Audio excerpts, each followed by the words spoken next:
Unfazed Podcast. I'm Ben. I'm Emmett. And today, we're going to have some red wine. Fun fact, I went 60 days, no alcohol. Nice and clean. I did a dry January and then I kept going to see how long I could go. And I decided 60 days was long enough. That's very impressive. I feel good. It was a nice run. Longest run I've done since I was 21. Wow. Literally. Yeah, so it was nice, but I was thinking, it's been 60 days. Let's enjoy some red wine. Mm-hmm. Let's do it. What variety do we have here, sir? This is the 1,000 Stories nice. bourbon barrel aged. Ooh, very exciting. Yes. So anyway, I kind of wanted to A, do it for health, and B, do it as a challenge. It was okay, let's see if I can go 30 days. And then doing 60 days was really not that difficult. So I think it's kind of past the hump. Yeah, so I think it kind of reprogrammed me a little bit. Yeah. Where, obviously, I'd like to drink again, totally, and I'm going to. But I think it kind of changed my attitude towards it a little bit, where I want to do it more on special occasions and once in a while. Yeah, that's good. As opposed to 6 out of 7 nights of the week. Right. And a little glass of red wine here and there is of course. healthy. And actually, the doctor says it's very good for you. Yeah. My grandpa lived to be 93, Plus and he would have red wine constantly. Hell yeah. Yeah, well, not constantly, but, fairly often. I have it constantly. So. Yes. So he was a healthy chap. Yep. But, all right, cheers. Cheers. To the Unfazed crew. To the Unfazed crew.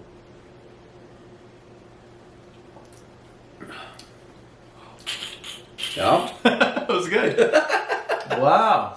Oh, man. To 60 days, that was good. And honestly, out of all the things I craved the most when I wasn't drinking, aside from a cold beer, that wasn't really that difficult because I could have non-alcoholic beer. Mm-hmm. But what I really craved was a good glass of red wine. Yeah. Red wine is numero uno. Glorious. Yes. I love it. This is nice. Ooh, the tingle. The tingle is nice. Very nice.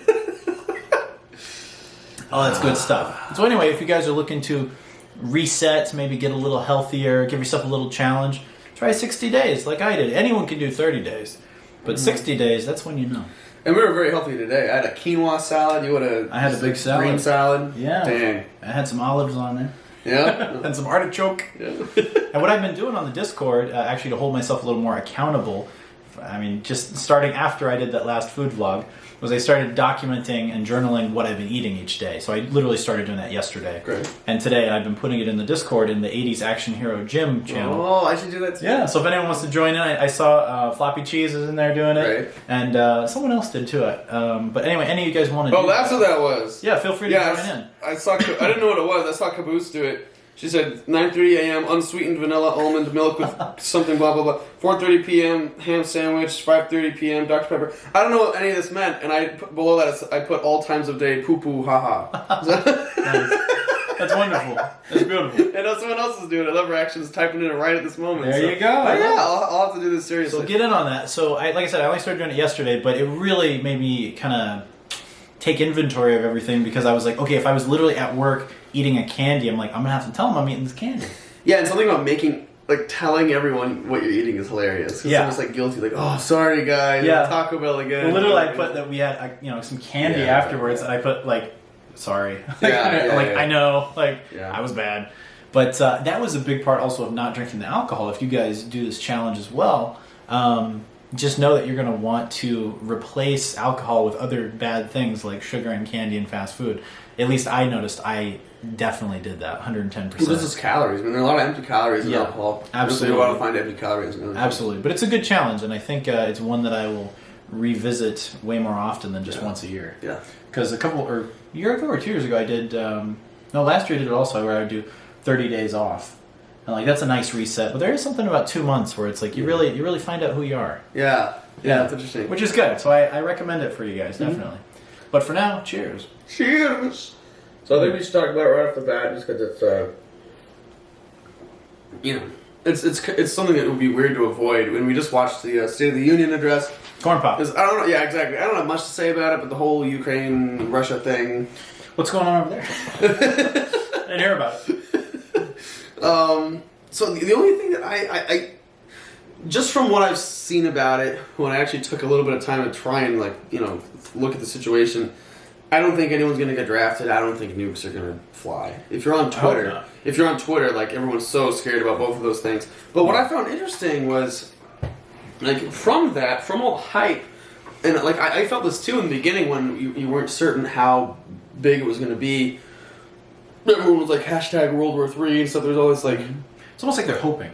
Exactly. Yeah. Like there's obviously a veneer of fear over it, but it's like I felt it too. You're almost in a sick way. You're like excited. Yeah. You know, and I think that says a lot about the state of things right now. Like everything is so stagnant that like everyone just like is itching for change, even if it's a fucking nuke. They're just like, what if it's gonna happen? You know, it's very interesting. They love it. People love bad get drafted. Like, ooh, what if I get drafted? Dirty laundry, scary, but yeah, dirty laundry. Yeah. I mean, that's when CNN and like 24-hour news came about.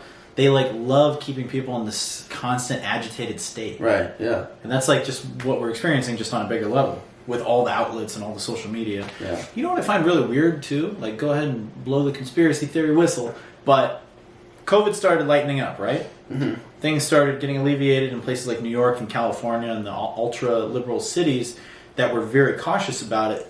They've lightened up their restrictions. And then immediately they're like, oh, hey, World War III possibly. Yeah. It's just a little weird that there always has to be something keeping people on edge. There does. You're right. There's like there was literally like a 2-week repreve, and then they're like, guess what? Yeah, it's silly. Ukraine. Yeah. They realize you're getting tired of COVID, so like, wait, what if we just freak them out about war? Literally, war. It's weird. It's like there always has to be something keeping us in this frenzied, panicked state. And I think people are kind of seeing through it. Like, there's legitimately stuff going on. But the fear-mongering is definitely evident. Remember to remain unfazed, guys. Is what we're trying to say. You should, because at the end of the day, like, what can you do to change the situation right now? Really nothing. Really nothing. I mean, you can be positive. You can be an advocate for things. You can be a social warrior. Oh. But at the end of the day, you can't really do anything unless you go get a machine gun and go to Ukraine. Right. Yeah. If you guys want to see us vlog our defense of Ukraine, then let us know. We'll fly to Ukraine. Next week, all we need is 3 more patrons. For 3 more patrons. For 3 $5 cadets. We'll go to Ukraine and end our lives. And also, if you guys are enjoying this content, we are shockingly not to 1,000 subscribers yet, but as of the recording of this video, almost 7 subscribers away from 1,000. So if you guys are watching and you're a casual viewer who's maybe watching at work and haven't subscribed, hit that fucking subscribe button. And those lucky final 7 subscribers will get to come to Ukraine with us. Yes. We'll put some war paint on you. Warhammer will greet us at the border. Yeah. And it will be awesome. We will kill and kill. Be soaked in blood. We'll have James live streaming it behind us. Yep. Good job, guys. Go get them. Anyway, so getting real close. And I'm shocked. I feel like we put in a lot of work on the channel, and it's a very slow and steady growth. But one thing I am grateful for is the people that we do have here. Like, our core Unfazed crew are like the fucking best. Yeah, they really are. Like, you guys are awesome. So thank you for everything, and we are almost there. Indeed. Like and subscribe, all that good stuff. Thank you. Anywho, but yeah, things have been good. Emmett was not feeling well recently. Yeah, I'm just getting sick all the time. I'm teaching now, and it's a very big school, so I'm just, and it's my first year teaching in a big classroom setting, so it's like... You're around kids constantly. Yeah, like every week. You gotta figure kids are just so gross and germy. And there's always one kid sniffling and coughing. They don't know how to, so yeah. That's no good. Mr. LaFave. And also, do you share pianos with any of them? Like showing them stuff? Yeah, right. Yeah, there you go. Yeah, I really do need like wipes, Lysol wipes or something. You need to make them wear rubber gloves when they play piano. I do, yeah. I have like the double doors that spritz them down when they come in. Hazmat suit. Yeah. Alright. We're gonna play Chopin today, bitches.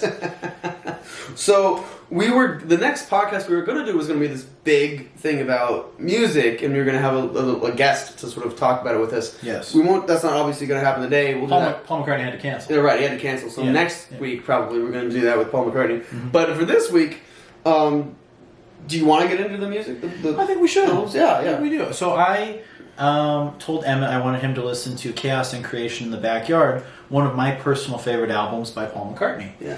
When I was really, I'm still a huge McCartney fan, but when I first really got into him and got into the Beatles, around that time, that was a newer album by Paul, and in support of that album, that was the first concert I went to, was McCartney in 2005, when I was a kid. Were you at that concert? I think we went to the same We went to the same first concert. But that was the album he was supporting, was Chaos and Creation in the Backyard. I didn't know it, And always have really loved that album. There's something so personal about it. The songwriting, in my opinion, is so good. Oh, yeah. And there's something different about that album. There's something... He was about to go through a divorce with his wife, Heather, and I think it's evident on some of those songs that he wasn't totally content and he was kind of missing a simpler time. Yeah. And it's a very deeply personal album, but also has a lot of fun, upbeat songs on it, too. Yeah, I was going to say... Listening to the whole thing, the one thing that stood out to me was... Was that your first time listening to it? It was, yeah. Cool. So that was my pick for Emmett to listen to, so please review. Yeah, so sorry. So, just listening to the whole thing, the one thing that stood out to me was it's really a testament to how big a role Paul played in the Beatles. Yeah. Like, it almost just felt like listening to unheard Beatles music. Mm-hmm. You know, it was his lyricism and his songwriting capabilities, his chord changes, his just like the vibe of every tune. It's still so Beatles-centric, and that's so just telling of what a huge force he was for that band. Yeah. And I think we've talked before about who our favorite Beatle is, and I think we both landed on Paul. I mean, George is great.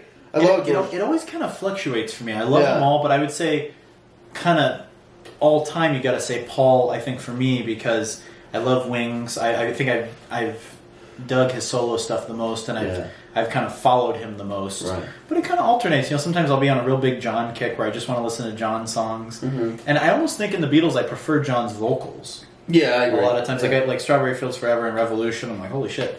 He's a smooth voice. But overall, I think I would say Paul. But I adore George, so George was a genius.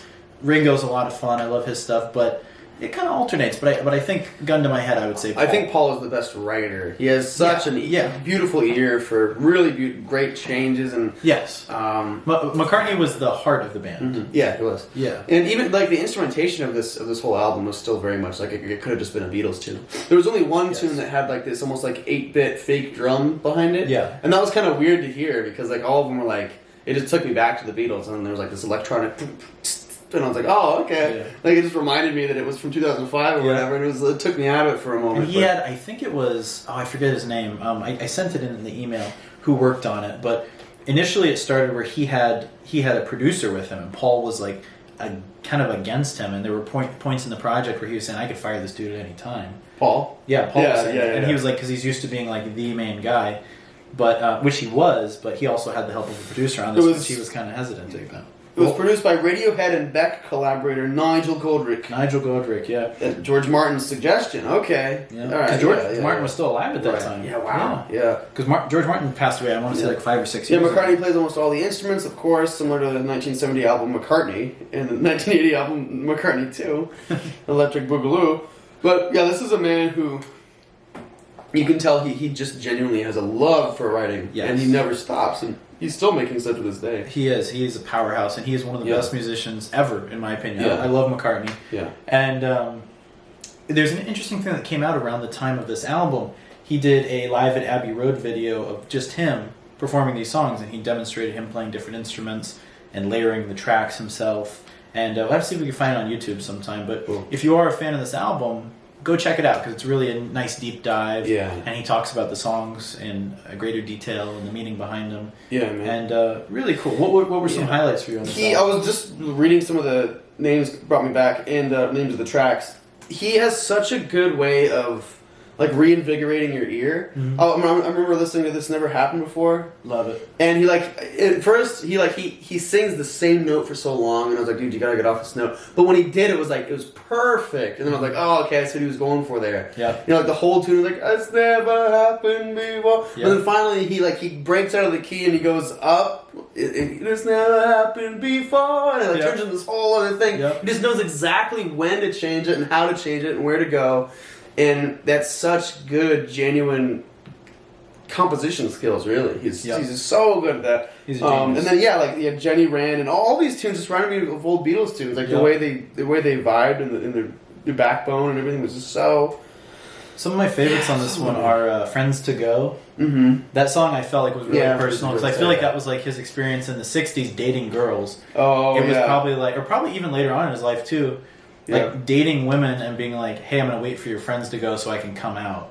Because like otherwise they would just be all over him because he's famous, not because of who he is. And I was like, what a great fucking song. And also it's just catchy. It's a catchy song. Fine line, very upbeat, great way to start the album. Interesting. I really, for some reason, thought How Kind of You would have resonated with you. That was I'll have to go back and re-listen to it again. I listened to all of it and like, I was driving for a lot of it, so I just kind of let it go. But, you let it be? Yeah, I let it be. I'll have to go back and I would listen to this again. I put it on my one of my playlists. It's definitely one of my favorite McCartney albums ever.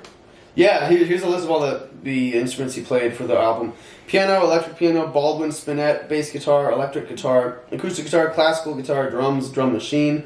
Then that one track: violin, maracas, tambourine. So everything: vocals, fugal horn. Oh my gosh.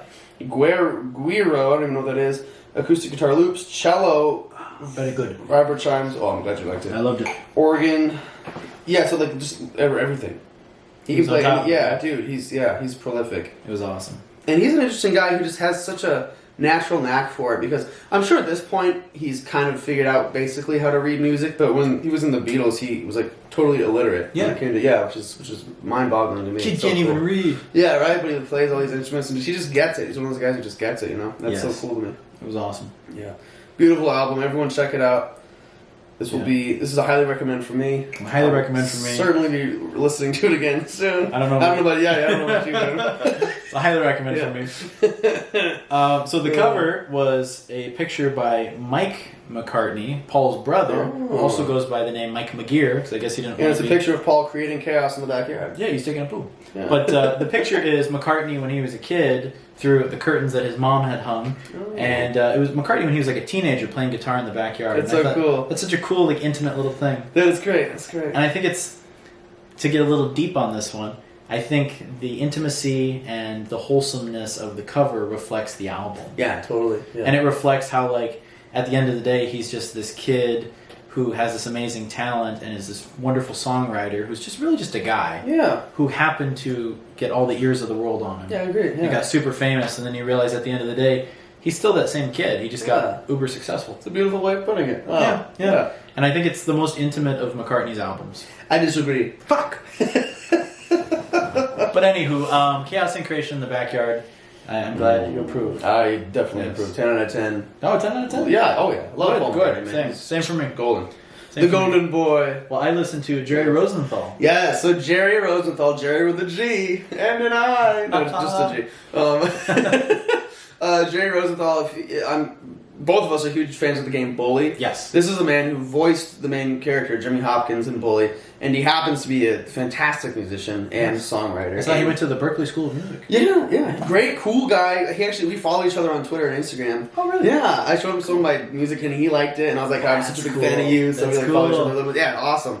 But, so we had this little EP, which is a long time coming for him because he's been so good. And it's like, what is this, like a 3 or 4 track EP? 3 tracks. 3 tracks, yeah. And I pull it up so I can refresh my memory. Benjamin listened to it. On the tracks. I had showed you. He released it as a single prior to the EP, but it's on the EP. What was it? Something Go. It was Good Run. Good Run is the one he released as a single. Go, counter and post. Yeah. Yeah, so the EP is called First, because it's his first EP. Really good. Yep. I really Take One, Good Run, and Everyone Else. Yes. Yeah. I thoroughly enjoyed them. Hard to pick a favorite. I almost want to say Everyone Else might have been my favorite on this. Everyone Else is pretty good. But they were all good, though. Mm-hmm. They were all really good. And it was one of those where the more I listened to them, because I listened to this one twice all the way through, I was like, oh, this has got something. There's something to it that's like special. Yeah, right. There's something to it, and I really like his voice. Yeah, he has a great voice. Like, he does a lot of covers. He has a SoundCloud where he does. He's done lots of covers of classic tunes, and I used to listen to them a lot. I will have to listen to more of his stuff. Just him and his guitar was so good. Because after listening to that, obviously only 3 tracks. After 12 minutes, it's like it's not enough. Yeah. So I'm like, okay. So I started looking at his other stuff. He had a song called Ben's Bottle, which was really good, and that might have been my favorite track. Wow. Okay. Cool. Really good song. Are you familiar with that one? I'm not off the top of my head. I'll check it out. Really good song, but Jerry Rosenthal. Because it's all about your bottle. It was my bottle, yeah, and I drank from it and I enjoyed it. Yeah. But it reminded me of like an early Elton John. Yeah, he's really good. He's really funny. And I think if you like him, I was trying to think of other people who he kind of reminded me of. I think from a songwriting perspective and as far as his like lyricism, I feel like you would appreciate Butch Walker. Mm-hmm. I don't know if you've listened to him, but he has really similar lyrics that are kind of like thoughtful, but like a little edgy. Like cool. He says "fuck" and it really has impact. Right? Yeah. Because you're like, wow, I wasn't expecting that. Yeah. You know? Yeah, that's cool. Like some artists, you're like, yeah, they cuss all the time, whatever. Right. But him, it's like this like upbeat song. And you're like, I was not expecting that. Yeah. Right. It's almost like a cuss word in like a Beatles song. Yeah. You're like, oh wow, where'd that come from? And also, there's this band from the late '80s, early '90s called Frank Allison and the Odd Socks. Ooh. Very reminiscent. I'll check them out. Yeah, a lot of acoustic, upbeat stuff. The occasional fiddle. And you're like, well, these guys are doing something unique. Yeah, he has a very old school instrumentation where it's like upright, plucked bass, a fiddle, type violin, and acoustic guitar, and then it's just him, and like there was a female vocalist on some of them, but like no really drums, good. no electric. Yeah. But I think everyone that. else was a female backer. Yes, yeah, she was great. That was solid. That was solid. Dude. And he's another guy. He's kind of like McCartney, where it's just like a good vibing tune, and then he has like this perfect weird change at the exact right time, and it's the right change, and it like totally like wow, and then your ear just like wakes back up to the song. Yeah, he was such a good song. He totally held my attention. Yeah. You know, sometimes you listen to something, you kind of zone out. You're like, whatever. Mm-hmm. This guy was like, he brings you back. Yeah. So super good recommendation. Shout out to Jerry Rosenthal. Yeah, Jerry Rosenthal. Follow him on everything. Yes. Follow him on Spotify and Twitter, Instagram. I'll post his shit down below. Yes. One of the reasons I wanted to do this one was because he's so underappreciated, and I wanted to kind of give him some. Yeah. So. Well, I really enjoyed him. Not even just saying that. Like I went out of my way to find more of his stuff. Sick. Yeah. So he's super good. He's great. I will add him to my Spotify. Oh, love it. Check out Jerry Rosenthal and also that young beatnik musician Paul McCartney. Yeah, he's a little bit of an underdog. Not many people know him. He just kind of hangs out in his backyard. He's kind of indie. Yeah, he's kind of indie. But yeah, that was fun. I think we should do it for more segments. We should do that. Yeah, that was fun. Yeah. Well, it's nice branching out too, because like I'd heard him, but like I couldn't name him off the top of my head. So like you know, reintroducing me to him, I'm like, oh, this is fun. Yeah, he's fucking great, man. And even people who are as epic as McCartney, it's like there's still albums that slip through the cracks. Yeah. You know, because someone has such a big catalog like that, it's easy to miss some albums. Yeah. And if you guys would be interested, it would be cool to maybe interview him via Zoom or something sometime. Because he's pretty accessible, and he's like we have more followers than him on our social media. Yeah, we could reach. He's like really underground. We could reach out to McCartney. Yeah. Yeah, we could, man. It'd be cool if we could get him for an interview. Yeah. I wonder if he'd be down. McCartney? Yeah. We can reach Paul. I think Rosenthal would be down. That would be cool. That would be cool. Because there's a few people I've asked, like when we got Julian Shaw Taylor from Strangelove, the Depeche Mode tribute. Oh, yeah. I was not expecting him to say yes. Yeah, that was so cool. And he's such a good musician. Yeah. He's another one I'll give a shout out to. Julian Shaw Taylor, SHAH Taylor. And just a super talented guy. And like our first video was Franz Ferdinand. That was like our first like video that like had movement in it aside from like a picture of us. Yeah. Because I think everything up to that point, literally, I could check. The picture podcast. Was the picture podcast. Let's actually confirm that. I'm curious. Let's go to... I think it was. I want to say it was. Let's go to oldest to newest. Because that was when we first decided to be like, alright, let's actually dig into Unfazed and do something with it. And then suddenly you were like, hey, I'm interviewing fucking Franz Ferdinand. Yeah, it was literally pictures, 10, 11... Yeah, literally. Yeah, it's among the pictures, yeah. So literally, 1, 2, 3, 4, 5, 6, 7, 8, 9. Our 10th video on the channel was interviewing Franz Ferdinand. And we'd gone from literally pictures... The podcast on my bed in the bedroom. Yeah, literally to interviewing Franz fucking Ferdinand. Yeah, that's tight. And then we went back to the pictures. Doesn't even make any sense. That's hilarious. If you guys have not seen our very first real video...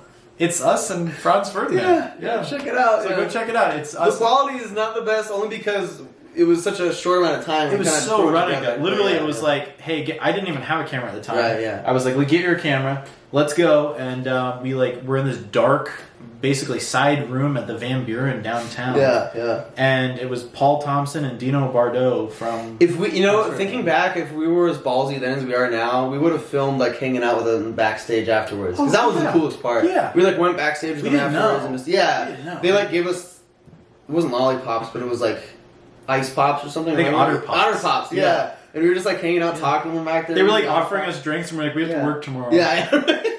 Really. I'm glad you don't drink and drive, boys. Yeah. But they were very cool. Shout out to those guys. Yeah. But talk about it. Literally, aside from like slideshow podcast, that was our first video. Yeah, that's great. Yeah. Then we went back to the pictures. Yeah, humble beginnings. Oh, so anyway, like I said, get us 1,000 subscribers, guys. Yes. We've been working at it for a while. Oh, that was like 2017. Yeah, that was a good one. Yeah. Well, I think we're gonna hit up the email. We got lots of new stuff. But first, we'll cut to a quick commercial break, and we'll be right back. Enjoy the ads. Go buy something. Hey, Joe, where are the onions for my burger? It's got onions. They're inside.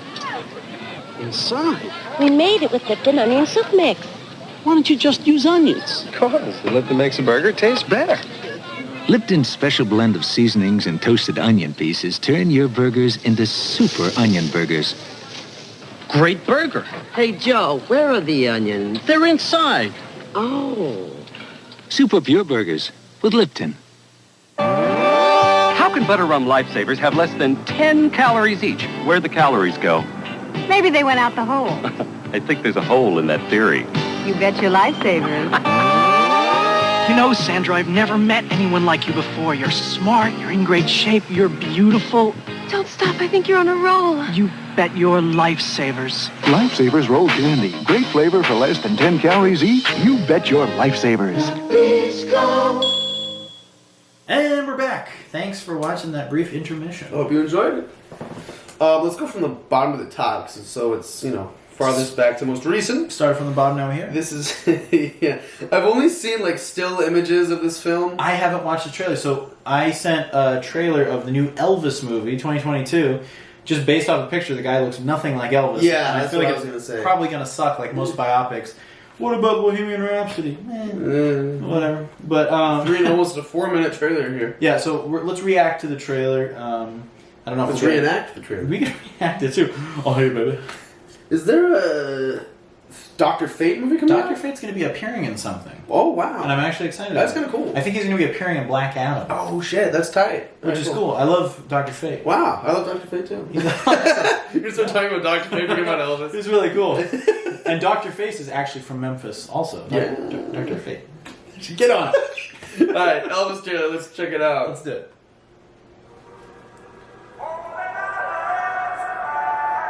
Copyright flag? Doesn't look anything. Why does everyone they get not look like the person? Can never be the real song. It has to be a remix of it. I know, boy. The fuck? Sepia tone. There's a young singer from Memphis, Tennessee. Give him a warm, hang-ride welcome. Mr. Elvis Presley. Audience looks like shit. Haircut, buttercup. At that moment, I watched that skinny boy transform into a superhero.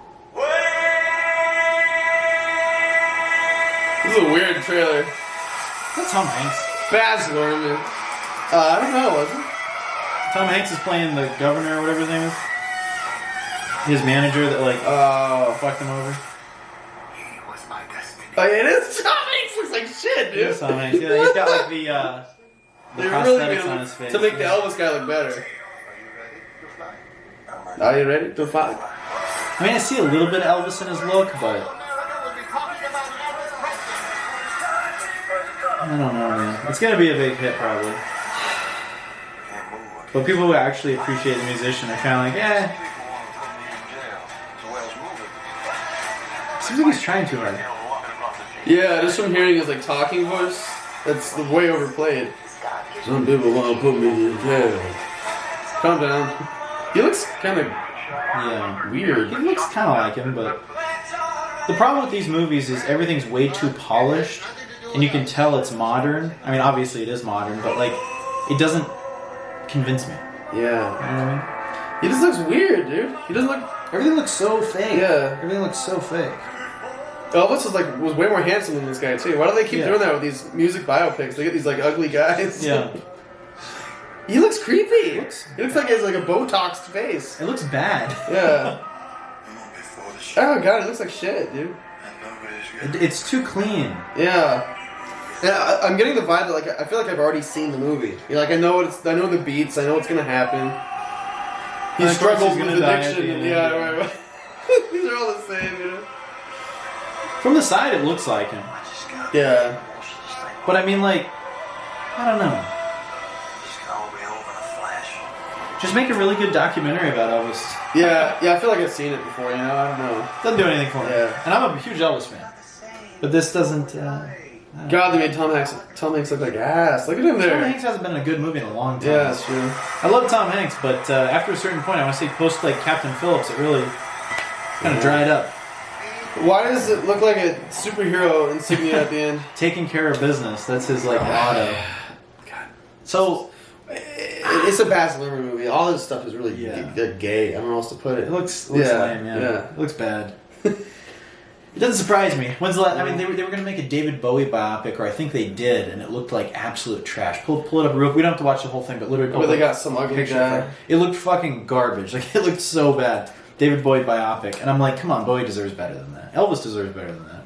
Even still, I know a lot of you like it, but I think they got like an uglier guy again. Look, what are There's David Bowie. It looks awful. Oh my god! So bad, yeah. Why do they get these guys that look like shit? I don't know. That's so stupid. Yeah, there he is. I think Bowie. they all blew the director, and they're like, all right, you're in. Jesus Christ. Yeah, I don't get it. Yeah, they're all the same. They're all the same vibe, you know. Yeah, like I always thought he was such a big star, but he also struggled just like you and me. That's like I always thought Bohemian Rhapsody. I know a lot of people love that movie, but it just felt cheap to me. I never even saw it. I had no interest. It felt cheap. Like Rami Malek, like he did a fine job. Like they did a good job, but like going back and looking at it, like even the years were wrong. Like the year that News of the World came out was wrong. And they're like, well, they did that for cinematic effect. And I'm like, no cinematic. Did you really have to get the year wrong by 3 years? Yeah, for cinematic effect? And also, like, Freddie didn't know he had AIDS at Live Aid, but they changed the story to make it more impactful. And I'm like, you're changing history about a real person. Yeah, that's stupid. Yeah. And they had to throw in the Avengers coming back like an Endgame to make it more cinematic. Exactly. But I thought Bohemian Rhapsody was a real letdown. And, I know a lot of people worship it, but, whatever.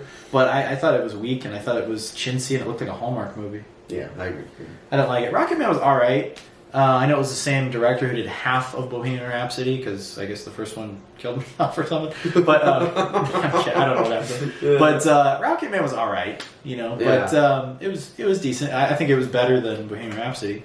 But I don't know, something about this. They're a little too squeaky clean, and the actors are really terribly miscast. The only like musician biopic that I ever remember well is the Charlie Parker one that Clint Eastwood directed. It's called Bird, I think, is what they call it. Really good. Yeah. Forrest Whitaker, I think, plays Charlie Parker. Oh, he's great. Really fucking good. He's good. You should check that one out. But, Charlie Parker, he was but even that one, it's like they all have the same thing. Yeah, my favorite ones are Walk the Line was good, but I haven't seen it in a long time. Yeah. But my favorite ones are the fictional ones. Crazy Heart. I loved. Crazy Heart was fantastic. Yeah. That was the best, and that was fictional. If you haven't seen it, one of Jeff Bridges' best performances. I really enjoyed Eddie and the Cruisers. Ooh. That's one you would fucking love. I love Eddie. That's one that takes place in like late 50s, early 60s, like greaser type guys. Oh yeah. And they were almost like Bruce Springsteen and the E Street Band sound. That's tight. Knockoff. Cool. But like more in that era, like more like the Sam Cooke era kind of, like the Otis Redding era. Okay, cool. But dude, really good movie. Hell yeah, I haven't seen it in a long time. It might be a little cheesy now, but like at least the music is worth it. That's cool, man. Yeah. And also That Thing You Do. Speaking of Tom Hanks. Oh yeah. I was for a fictional band, The Wonders. I love that movie. That's cool. And of course, Spinal Tap. Not exactly the same thing. Spinal Tap was fun. Yeah, it was fun. Spinal Tap was a good time. Yeah, heck yeah. But as far as Elvis, I mean, I'm a big Elvis fan, but that looks pretty forgettable. Yeah, it's bad. And yeah, the sepia. They do that with all these. The sepia tones. He was the old, unassuming young boy. He grew up on a farm, and then he heard soul music, and he had a seizure, and he loved it. Yeah. Calm down. Yeah, I don't know. Yeah. That's funny because people don't like him for that. They feel like they stole Black American's thunder. So I feel like I have nothing to say about that, but I feel like the movie may get some heat. Yeah. We'll see. I don't know. Musicians are musicians. Yeah. Alright, but our obsession with murder shows and pods are fine, right? It may be a red flag if a guy is a super fan of any of these 20 movies and shows. So basically, it's one of those annoying, overly opinionated BuzzFeed articles, and it's like, this is a red flag about guys, and I'm is BuzzFeed still afloat? I forgot about them, that's crazy. Well, it's just funny, it's the super over-exaggerated attempt at journalism. By Angela and Delara. Let's get a good look at Angela. It's always like a 20-year-old college girl writing these articles. Ew. And here we are reading them. I'm just looking at Angela. I'm not even looking. Looking at the author of this thing. Show me your tits. It's me, it's Angela. Oh, she looks like super, like, right out of high school. Yeah, she was very young. Here she is working for BuzzFeed. Congrats. Yeah. But anyway, my thing is, I look at these and it's just funny how it's like kind of just talking shit about guys right off the bat. Like, this is the deal breaker and a red flag. But, like, the things that they're talking about in here, like, one of them is, like, if a guy likes American Psycho or Fight Club. Okay, what about girls who watch shows on Ted Bundy, like, religiously, and, like, all these murder shows? Having obnoxious Cardi B gifts in your fucking article is a red flag. Yeah, read through some of these. Okay. Scarface, alright. I'm not going to read the blurbs, I'm just going to go through the movies. That's American Psycho. American Psycho is a good film. It has something to say about, you know, big corporate guys. It's not about, like... Just because a guy likes it doesn't mean he wants to kill those. Just because a girl goes home and watches these crime investigation shows doesn't mean she wants to be a murderer. Yeah, or murdered by a man. Which some of them, I don't know. And also, American Psycho, masterpiece. Bret Easton Ellis, one of the best authors alive. Yeah. And directed by Mary Heron, who's literally like a female director. Yeah, right? Yeah. Like, whatever. Fight Club, classic. I know a lot of women who love Fight Club. Yeah, a lot of women claim to love Pulp Fiction, too. V for Vendetta, V uses the only person in his life who he kidnapped as bait for a disgusting predator. Okay, I guess so. So basically this idiot writing this article is like, if you like any of this kind of stuff, you want to embody It's just like anything that's like masculine. The Punisher, she put the Punisher on here, the one that you love. Yeah, I do love the Thomas Jane Punisher. I guess I'm broken. It's literally anything where a man is being like angry and masculine that she just doesn't like it. The Social Network? What's wrong with that? What the hell? See, now it's hitting a nerve. It's like, why? Hitting a nerve. The Social Network paints Mark Zuckerberg as the uncomfortably nerdy nerd who strikes it big and makes friends and enemies along the way. We know a little bit more about Zuck now, and if you're still fanboy...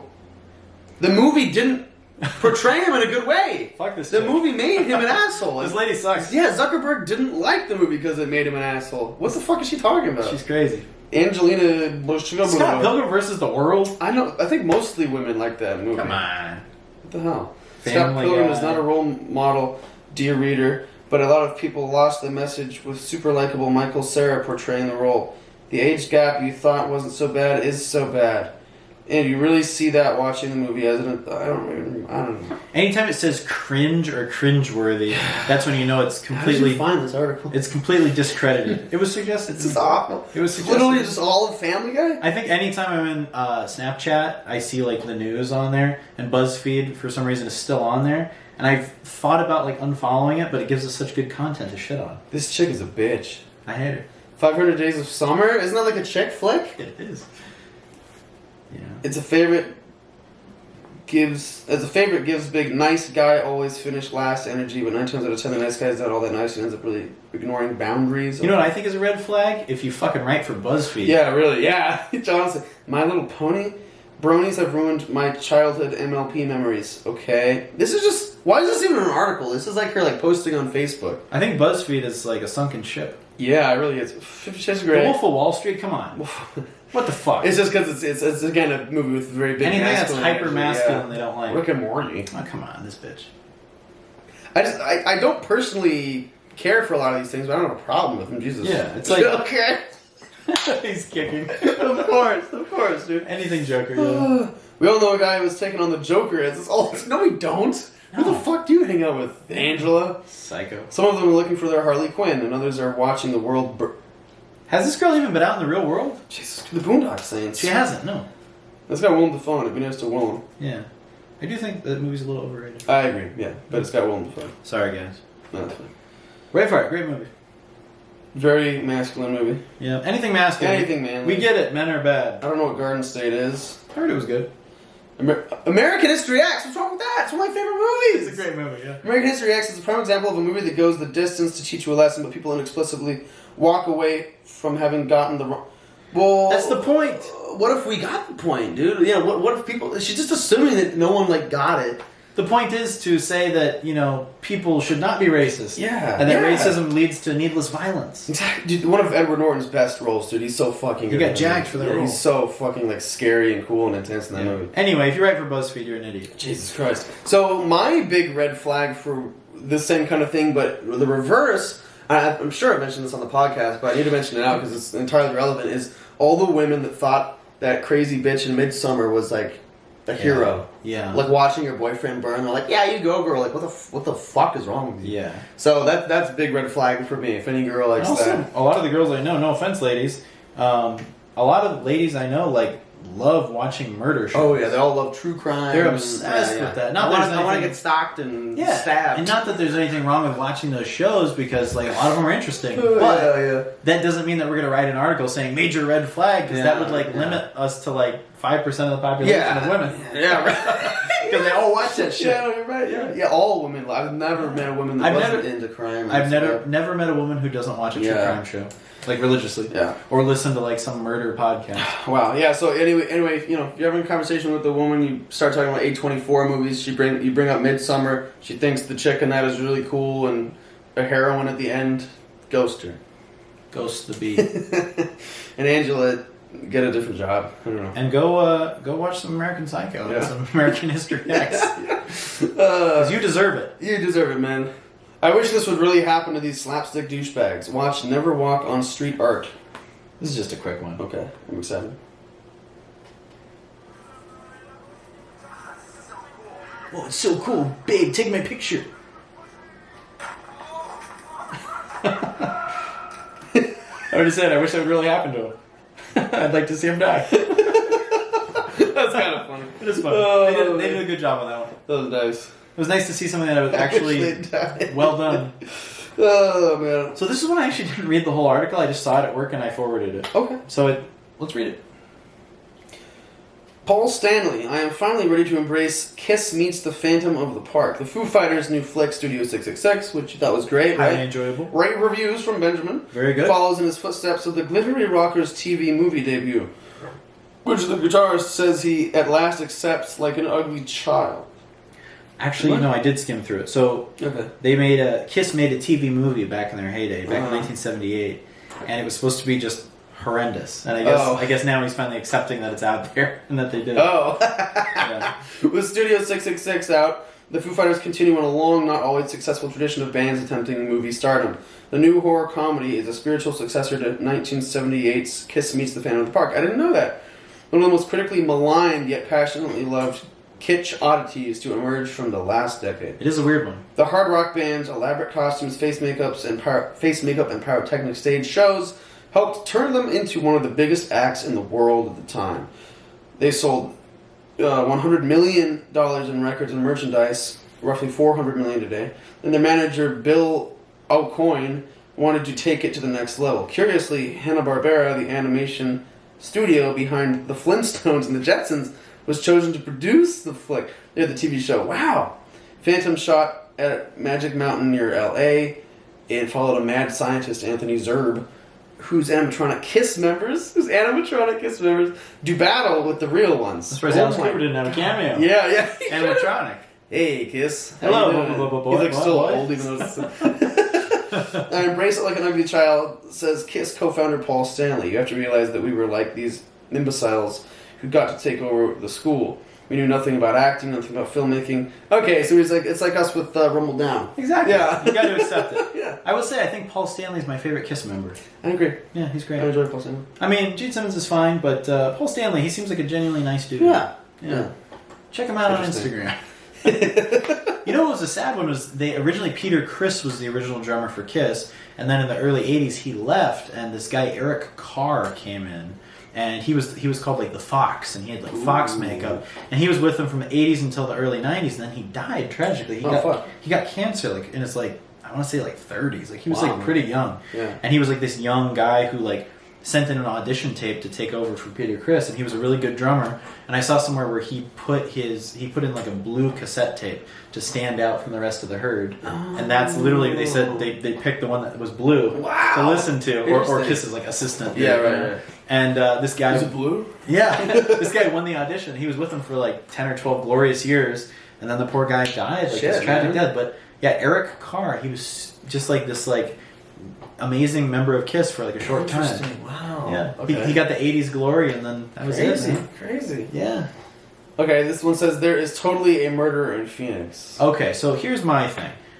Like I said, sometimes I watch these guys like Nick Johnson and World According to Briggs, and basically they're these YouTube channels that do top 10 countdowns of like different places in the U.S. And a lot of times they're like, Phoenix, a little bit of crime. And I'm like, there's a lot of fucking crime. But one thing I've noticed about this lately, especially in Phoenix and the West Valley, seems like there's a lot of like bodies turning up, and then like you don't hear anything else about it.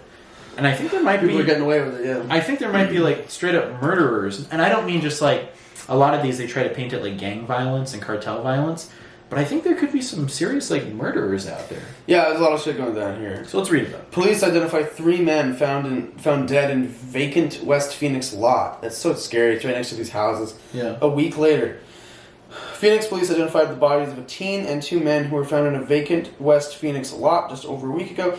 Investigators are investigating, as they do, the deaths of Abimael Jimenez Moreno, 16, Isario Martinez Dominguez, 21, and Herminio Perez Ramirez, 28, as homicides. Yeah. It's just sad, man. And these guys, obviously Hispanic names, are probably cartel related, honestly. Obvious signs of trauma. But it sucks. It still sucks. Wow. You know? And it's just 99th Avenue, that's right around where I teach. Yeah. And my thing is with these, it seems like it's just more and more prevalent, and you'll see that in some of the other stories I've sent. But there's a lot of fucking murder going on. Chill out, guys. Yeah. Chill out. The homicide was not connected to the neighborhood. Neighbors or people in the area said, it's scary, no one wants this to happen around their community. I'm thankful it didn't have anything to do with it. Oh yeah, I did see this on the news. You're right, yeah.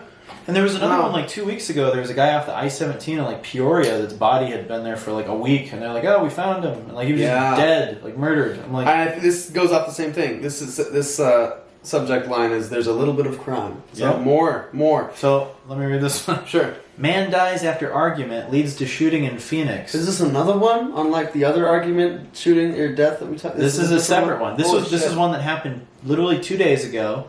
Guess where? A mile from my house. Oh, baby. A mile from my house.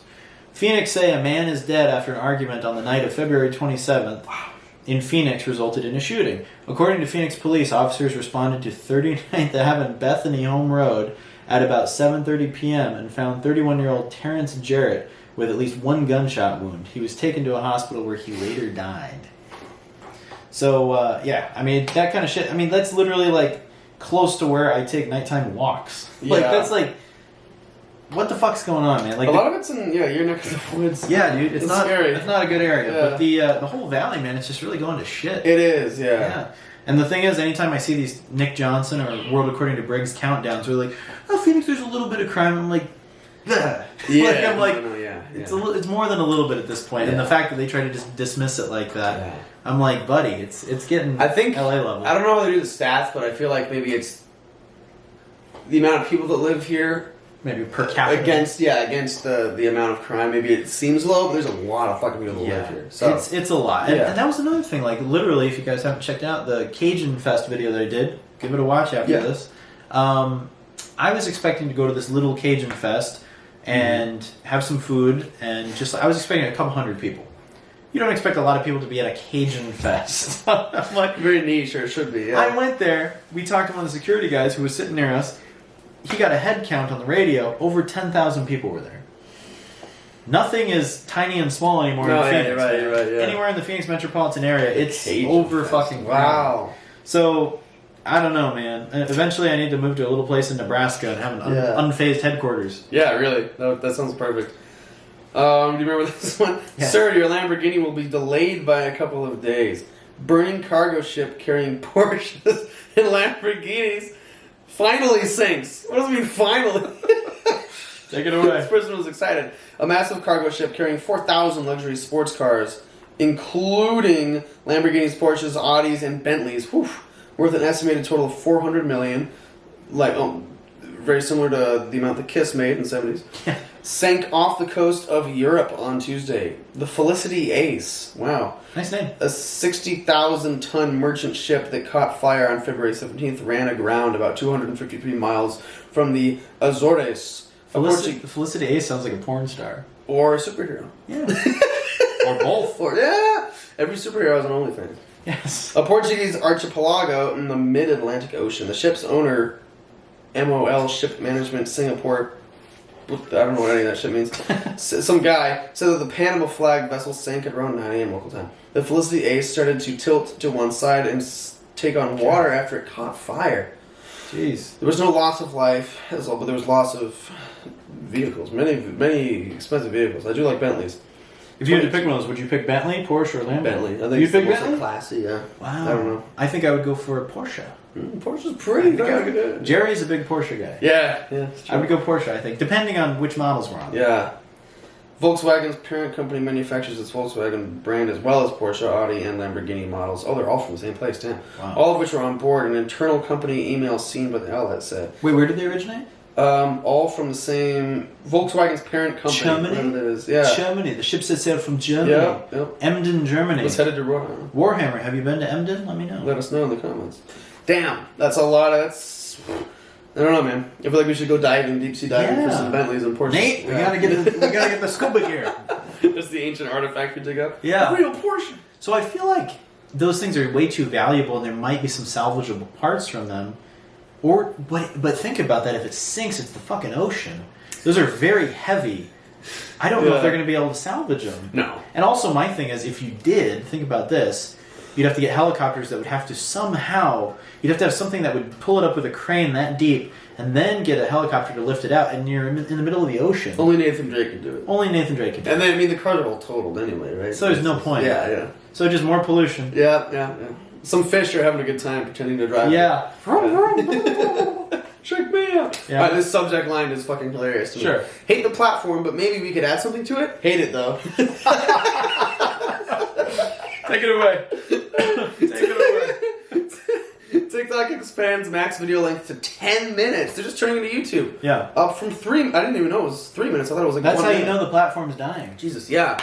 Yeah, thank God. Jesus, I hope so. Yeah. TikTok is starting to roll out the ability for users to upload videos up to 10 minutes in length. The company confirmed to TechCrunch. I give it another 2 years of like super popularity. I hope that's true. It'll still be around, but it'll have to be absorbed by something else. Yeah. Yeah, man. It'll go the way of Vine. Jesus. Yeah. I kind of miss Vine. Vine was a little bit funnier. Yeah, you can see a lot of compilations of Vines on YouTube. Oh, nice. Yeah. It always comes back to YouTube. YouTube's resilient. Yeah. YouTube's the home base. It is. That's where you guys are right now. The official launch of this comes as TikTok has been testing the change over the past several months. Previously, TikTok videos could be up to 3 minutes in length following a change in July 2021. So this is a very quick change already. Mm-hmm. Before that, the limit was 60 seconds, after initially expanding from just 15 seconds. We're always thinking about new ways to bring value to our community, so just making them longer. They've been doing that progressively, it looks like, for the last few years. So basically, they start being radically different from YouTube, and then in the end, once enough time has passed, they're like, all right, now we can be YouTube. Yeah, right. Except with not as much good stuff. The expanded video length will give creators more time and flexibility. There's a lot of flexibility on TikTok when filming things like cooking demos, beauty tutorials, educational... Oh, yeah, everyone's on TikTok for the educational content. I get educated on how to shake ass. Comedic sketches and more. Prior to the new video length, creators had worked around TikTok limitations by encouraging viewers to follow them for part 2. Right, yeah. Mm-hmm. So, creators might almost not like this because... Self-imposed restrictions. Mm-hmm. It's weird. Like, you can have the longest video you want, but everyone gravitates towards something that is for short attention spans. In 2021, the cumulative ad revenue from TikTok was $28.8 billion. Holy fuck. Fuck, dude.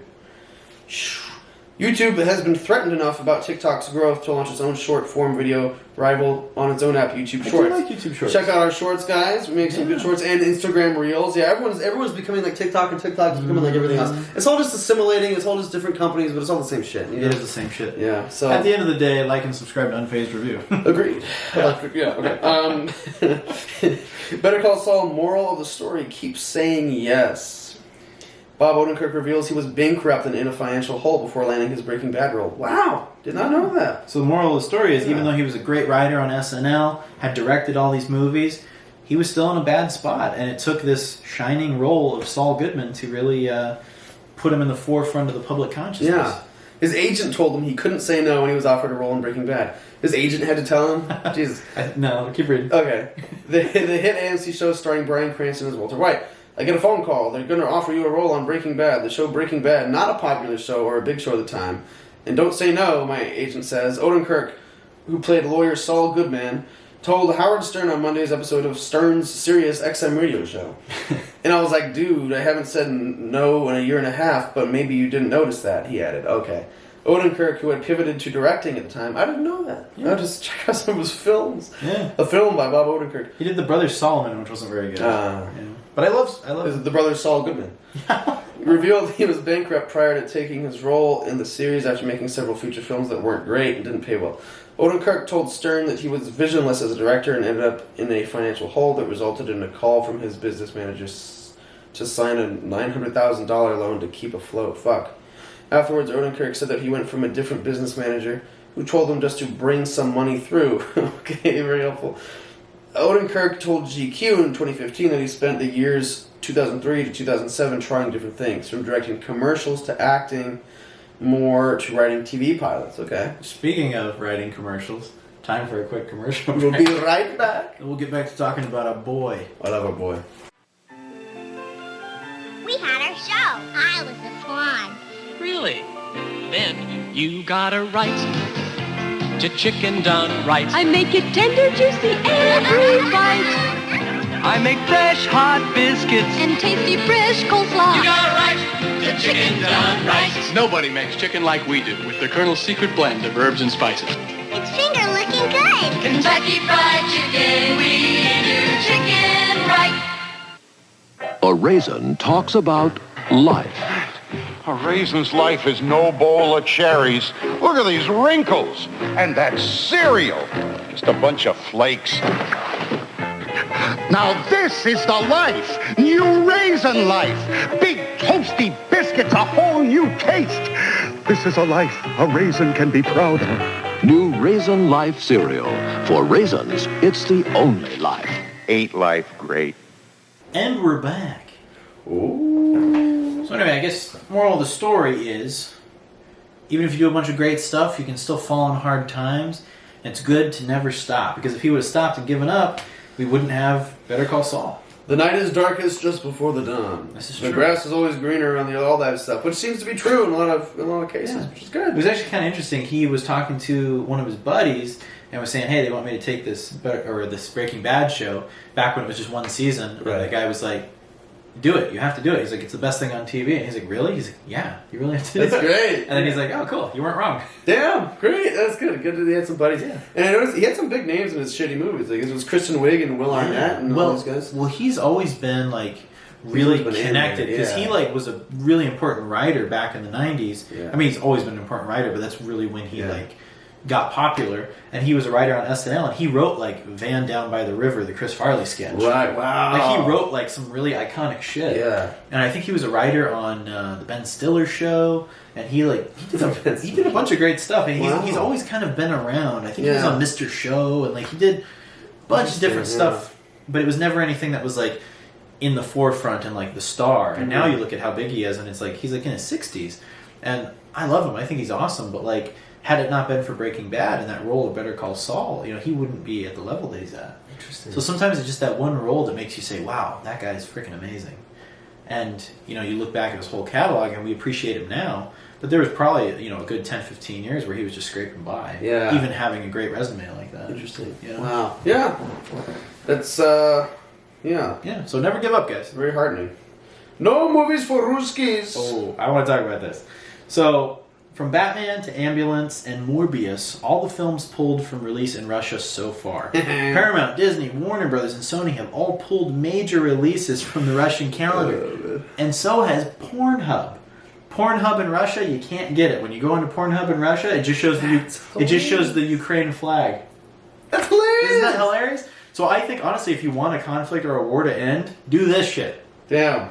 Anyway, so Ambulance, the Jake Gyllenhaal movie, pulled. Looks like fun. It's a Michael Bay movie, so it's going to be a bit over the top and stupid. But I'm going to go see it because I love Jake Gyllenhaal.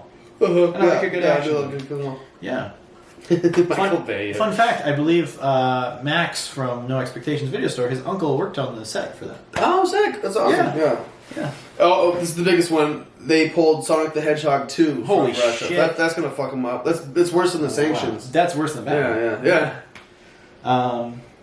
All right, Morbius. I don't think anyone was going to see Morbius. But I gotta read the statement from Paramount. Please. As we witness the ongoing tragedy in Ukraine, we have decided to pause the theatrical release of our upcoming films in Russia, including The Lost City and Sonic the Hedgehog 2. We stand by all those impacted by the humanitarian crisis across Ukraine, Russia, and our international markets. We'll continue to monitor the situation as it unfolds. I'm sorry, this is taking something so dark and serious. I'm fucking inserting Sonic the Hedgehog 2 in there. And I feel like it's like, you almost want to believe that, like, oh yeah, it's because they're standing in unison with Ukraine, and they want to be good and righteous. But I also think, like, really, like, they're just like, oh, maybe it's the time we won't make money there. Let's wait until we can make money.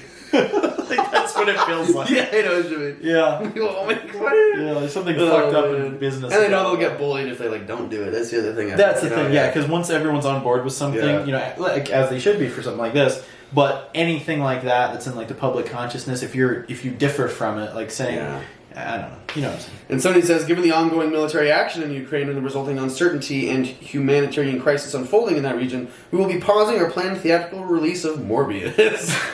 Great, thank you, Sony. Very good. Yes. Honestly, that's no big loss. Morbius. No. It looks kind of shitty. It does. Like, just, I mean, I'm just talking about the CGI. It does. Like, it looks bad. And also, my thing is, it's like, what is it with these movies being so miscast? Like Jared Leto, come on, man. The worst possible casting. I could give you a better casting for Morbius right now. Ben Foster. That would be sick. Yeah. Jake Gyllenhaal. Oh yeah, Jake Gyllenhaal would kill. Although he's already been Mysterio in that. Yeah. Let's do another one. Who'd be another good one? Freaking what's his name from Lost City of Z? Sons of Anarchy. Yeah, the Charlie Hunnam. Yeah. He would be fucking awesome. Charlie Hunnam would be tight. Yeah. He would be cool. Yeah. But someone that exudes the role of a doctor a little bit more. Isn't he supposed to be like a doctor? He's supposed to be a brilliant doctor. That's not. Yeah. This guy. You know who would have been a good one? He'd have to be a little bit younger though. Javier Bardem. That'd be terrifying. Javier Bardem would have been perfect because he would be like the intense doctor, very intelligent. Honestly, he could still do it. Yeah, that would be perfect, man. Morbius would be a really good Javier. Way better casting. That's like perfect. Just saying. Man. Damn. I should be a casting director. You should be. That is my favorite bit on No Expectations, doing the recasting. Yeah, you're good at those. It's a lot of fun. As Vladimir Putin invades the European nation, Disney took the boldest step yet towards sanctioning Russia. I think Pornhub took the boldest step. They're calling these sanctions. I wouldn't go as far as say fuck.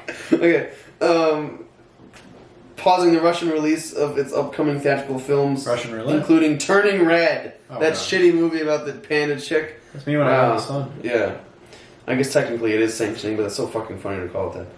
Alright, so basically no movies in Russia, boo-hoo. Yeah. We get it. Some ugly makeup lady. Alright. Yeah. No, I think the next one should be my prediction, yes. Ooh, this is the big one. Okay, so I don't know how many of you guys have watched this. Hopefully a lot of you. If you haven't, definitely go back and check it out on the channel. But a couple years ago, I want to say it was very beginning of 2020, before all the unpleasantness with COVID, we did a prediction video. And it was me and Emmett and my buddy Martine. And what we did was we just did our predictions for the decade and for the future.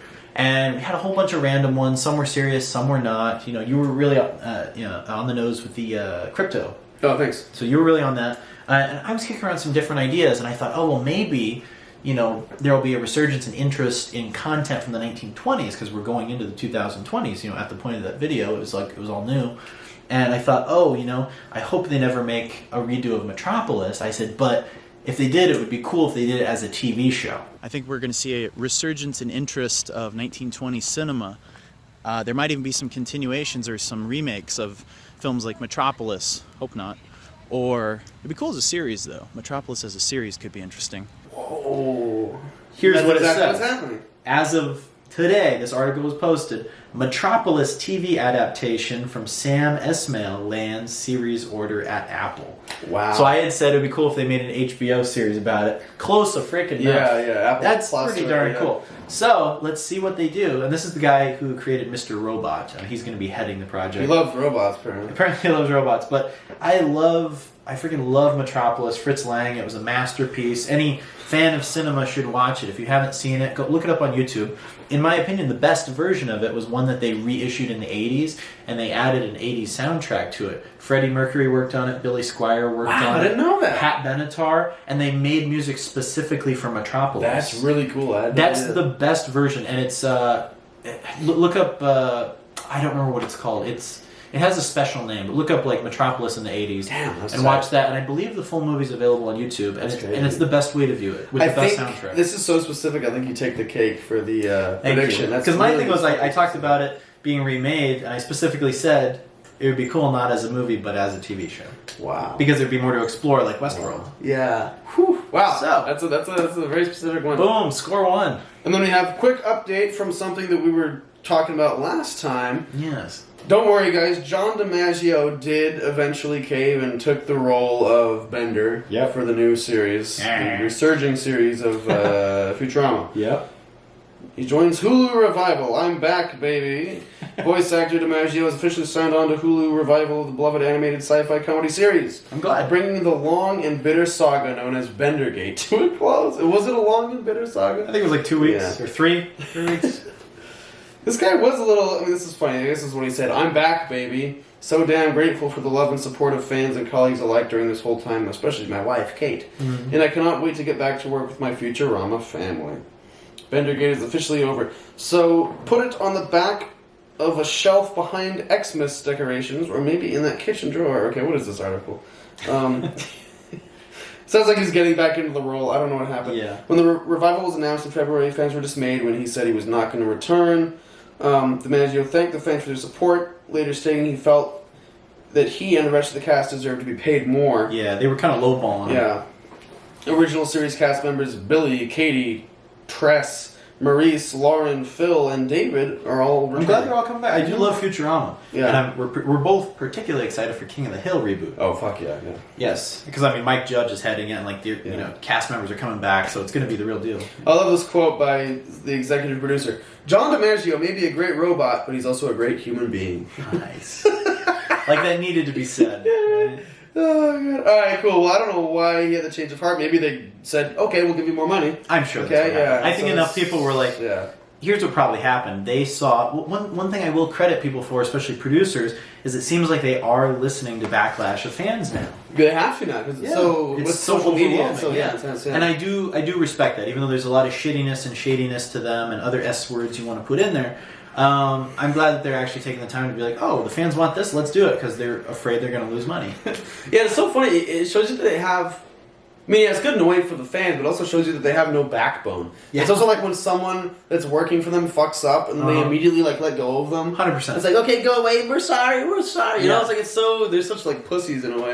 They are major fucking pussies. And it comes down to wanting money... Being greedy and being fearful about losing money and losing reputation. So it's like anything that's really popular to jump on, you know, whether it be wokeness or anything like that, virtue signaling. They do that at these big companies because they don't want to appear to be an outsider and like they have this weird fear that they're going to be like blacklisted. And they always say like this doesn't reflect our values, but you know it's always just like it's all bullshit. This is what you want. That's what they're saying. It's all bullshit. It's all pandering. And at the end of the day. They don't care about people. They care about money. They're not going to fuck. They care about money. They don't give a fuck about anyone's cause. No. They want to appear to care about the cause to keep getting your money. And I think the funniest example of that everyone is I don't know anyone who's not smelling the bullshit for this aspect of it is the gay pride flag logos. When Pride Month comes around, they all make that their logo. And everyone immediately was like, dude, this is stupid. Yeah. You know, So it's to the point where it's like, is that really going to change my opinion of going to Office Max? Right.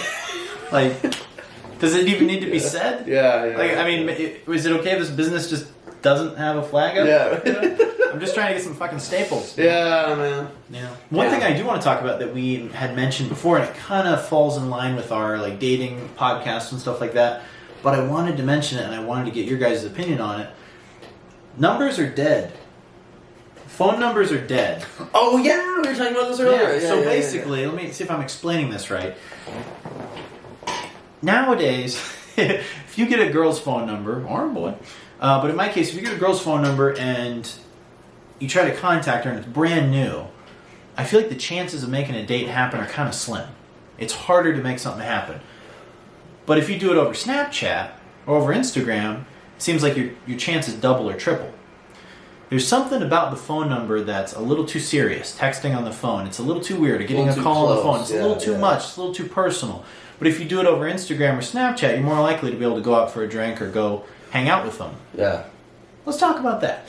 Yeah, I think it's this weird subconscious thing that we all do. Because I mean, Ben and I were just talking about this earlier. We kind of had this epiphany about it, where I think we kind of been aware of it, but we didn't talk about it directly yet. But the nail in the coffin of the number is official. Yeah, totally. So I think really basically, if you just started to talk to someone, or if you're still kind of really casual with this person, it always stays on Snapchat or Instagram or whatever. And I think you should keep it there until it gets serious. Yeah. Because otherwise you're damaging your chances of anything flourishing. And same, like, I mean, people that I've been friends with that I would later date, when I was friends with them, I corresponded with them via Snapchat or whatever. And then when we dated and it got serious, we started texting. Emma and I talked on Snapchat for 5 years. But there was, and just off the top of my head, the only people that I like text are, my current girlfriend, my mom, my dad, Max, my brother, and you. Like, it's just, like, it's just family and really close friends. Yep. And then, anyone else is going to be like, Instagram. I don't know why that is. I think there's something that's more casual about it. There's texting is like, it's for some reason it's heavier and more personal because it's like it's your number. But Snapchat, you can like.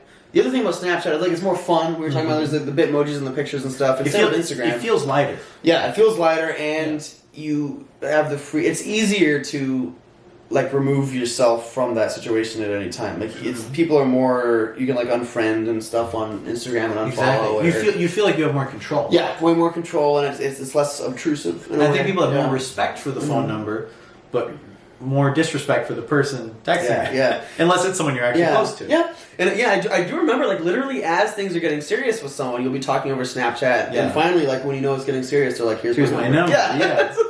It's almost like they like having that middleman of an app. Yeah, that's the phase where they're like, everyone's kind of figuring out, hey, do we get together? Do we go together? Does it work? It feels more like you're out in the ether, but with the phone, it's like, you and me, it's like a direct connection, but the app feels like this barrier. And then you also mentioned it, and you're right, I think everyone's in the same boat. You'll have people on Snapchat that you don't really talk to for like years. You'll just get on there and something will happen and then it'll go away. There's been some girls I've known there for a long time that we never talk with. We never unfriend each other. Yeah, it's weird. And it's like that, but with a phone number, it's like, it would be weird to text someone out of the blue. Yeah. Let's say I hadn't talked to a girl in 2 years, just hypothetically, or a person. You go and you send a message on a text, like, who's this freak? You do it over Snapchat, you might get a response. Yeah. And also because on both like Instagram and Snapchat, there's stories and stuff. So you have sort of an excuse to like, this is recent, talk about the story or whatever. Yeah. So my experience with this recently, 2 really cute girls I had met while going out with some friends. One girl had pretty good talk back and forth. She was pretty receptive, jokey and stuff. And then as soon as I mentioned hanging out, boom, ghosted, cold, nothing, total bitch. Because that was over text. Right. Same. There was another girl I met. It was kind of, not as receptive as the other one, but, we were still talking. Same deal. Let's hang out. Boom, cold shoulder. Wow. Nothing. 2 in a row over phone. That being said, the last 2 girls that I actually had successful dates with were over Instagram and Snapchat. Yep, there it is. There was one who I had talked to, and we had talked predominantly over Snapchat. Went out quite a few times. No issue getting her out. Very strange. Snapchat, Instagram, same deal. Instagram, I think you have to do a little more work. I think there's more chance of not being responded to on Instagram, but it's still very doable. But the phone number, you got to reserve that for when it's serious. Yeah. I think they, not to be shitty, but like every woman I've ever known has an Instagram, and like if they're remotely attractive, they all have like a lot of followers just for that reason alone. And so because of that, I think they like talking on Instagram because it makes them look really good. They look up they like having more followers. Yeah. They like looking good. But that's also the reason that I think it's harder on Instagram because they have like this leverage over you socially. Here's a story. When I was at the Cajun Fest, there was a very hot bartender. She was like Mary Jane in the comics, like so fucking hot. Yeah, they always make her just like so voluptuous. Yeah, she's like a 60s model. Yes, this woman was one of the hottest women I've ever seen in my entire life. Anyway, so we got, we kept going back to her, and my Jeff from the vlog, he was like obsessed with this woman. He kept going back to drinks to get drinks from her. Anyway, finally I was like, hey, you're really cute. I said, we're about to get out of here. I said, would it be cool if I got your number? And she's like, oh, you're really sweet. She's like, but I have a boyfriend. I was like, of course you do. You're beautiful, I said, that's okay. Bring him along. I was joking. She's like, oh, it's funny. I said, well, how about this? I said, all right, totally platonic. How about I get your Instagram instead? And she's like, okay. Yep. Yeah. So literally, even with a boyfriend, obviously phone number's off the table, but was still amenable to give me her Instagram. Yeah. Mm-hmm. So take that as a lesson to you guys. Go the social media route. Snapchat, Instagram, in that order, I think is how you should request it. And then the number, wait until maybe you've gone out a couple times. Yeah. Because in my experience lately, if it's fresh, unless you like maybe work with someone and there's like real rapport in person, then maybe there's an exception for the phone number there. But in most cases, if you're just out in the wild in the dating scene jungle, Snapchat, Instagram is the way to go. And even, I will say, even if like not necessarily the relationship, but just the content of the conversation gets more serious. Mm-hmm. I remember I followed a professor on Instagram after a class. They were like a student teacher, so they were like my age. Was she? But yeah, but so we just talked on Instagram a little bit. We got along or whatever. It was always platonic. But I remember the conversation got kind of serious, and I think like she was having a tough time with something, and the conversation got pretty deep. She got stuck in the dryer. Right. Yeah. And so I forget which one of us did it, but at that point when it got serious, we like exchanged phone numbers and we started texting the conversations because it was like a serious conversation. Nice. It's weird. It's just for some reason it's just more intimate. I guess. Did that feel like a score? You're like, I got her number. Nah, I mean it was just like she was like having some like issues with her family or something. Don't you wish they were all orphans? Right. It would make dating a lot easier. But no, I mean it's strange. It's strange. There's a certain level of like seriousness to the text. Whereas I think it's become more so that over time. Yeah. Because before you didn't have social media. If it was like, let's say someone going to a bar in the early 2000s, everyone had their little cell phones. It was probably like, oh, let me get your number in like 2004. No biggie. But with the advent of the smartphone, it was probably that for a little while. But when the social media really came on the forefront, that's when things changed. I think things really changed. I'm going to say around like 2013. Yeah, I agree. 14. Yeah, I mean, when we were in high school and stuff, it was all numbers still. Yes. And I remember when Snapchat like came out, I feel like, and I was like, what is this weird? I didn't use it very much. Everyone stuck with numbers because it was the only thing. Do you remember ever talking to a girl on the house phone? Oh, yeah. Yeah. I remember having all the numbers of my friends like penciled on my door. Yeah. Oh, nice. Very nice. Yeah, that's fun. Memorizing people's numbers? Yep. Yeah. That was good. That's wild. So I think we had one more thing. A viewer made, was it a video? Yeah, so let me go ahead. We're both big Seinfeld fans. Huge Seinfeld fans. And this is a video that's supposed to be like as if there was a point and click. It almost looked like a crime or like a horror Seinfeld game. So this is from Glasshammer 1. Shout out to Glasshammer. Glasshammer says, here's a link to the video. It's a mashup 90s style point and click adventure game of Seinfeld. Okay. He wants us to react to this. Let's check it out. We're going to go ahead and react to it. It's a Sega CD like point and click video that he made. All right, let's take a look. And we'll put a link below.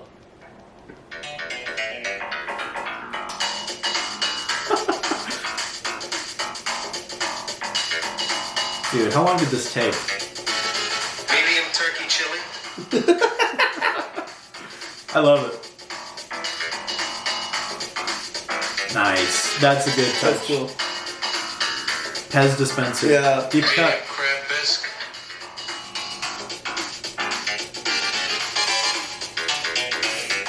I would play this. Oh, it's I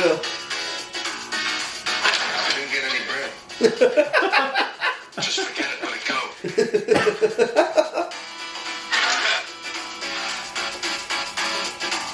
Excuse me, I think you forgot my bread. Bread, $2 extra.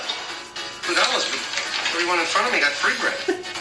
I love how it looks grainy like a game. Yeah, right.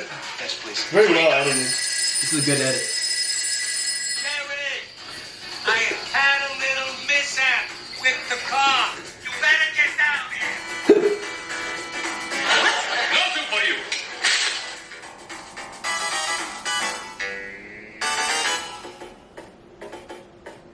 Okay, That was fantastic. more of those. Yeah, it was great. I think you should do one of Kramer at the cabin with the cigars, burning it down. Yeah. We have to think of situations that fit that kind of vibe. That was really good, man. Really well edited. Keep those up. Yeah. And we'll that'll be shown in the video here, so people can check it out. It reminds me of. Did you remember? Did you see when that guy made the old game Doom?